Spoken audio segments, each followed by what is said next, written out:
Beam மாதிரி ஒரு வீரமானவன் இருக்கிற ராஜ்யத்துல கிர்மாடாவோட எண்ணம் நிறைவேறிடுமா என்ன?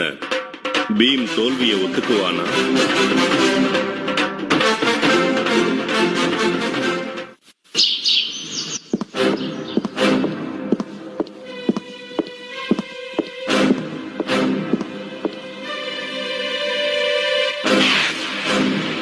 எல்லாரும் கவனமா கேட்டுக்கோங்க.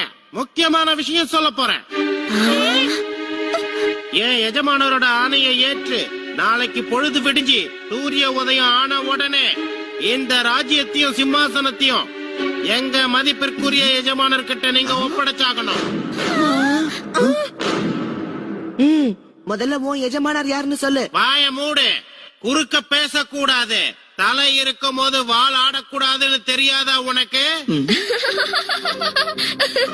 தலைங்கிற வாளுங்கிற நீயே ஒரு வாளுங்கிறத மறந்துட்டு பேசுறியே. என்ன காரணத்துக்காக உங்க எஜமானர் எங்க ராஜ்யத்தை அபகரிக்க நினைக்கிறார்? காரணம் அது என் எஜமானரோட விருப்பம். இந்த ஒரு காரணம் போதாதா? இதுக்கு மேல பேச மாட்டேன்.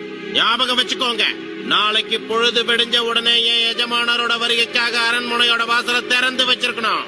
அப்பதான் நீங்க அத்தனை பேரும் உயிர் பிழைக்க முடியும். தோல்வியை ஒத்துக்கிட்டா என் எஜமானர் கிர்மாடா அவங்கள மன்னிச்சு விட்டு அவங்களுக்கு உயிர் பிச்சை கொடுக்கிற பழக்கம் உள்ளவரே.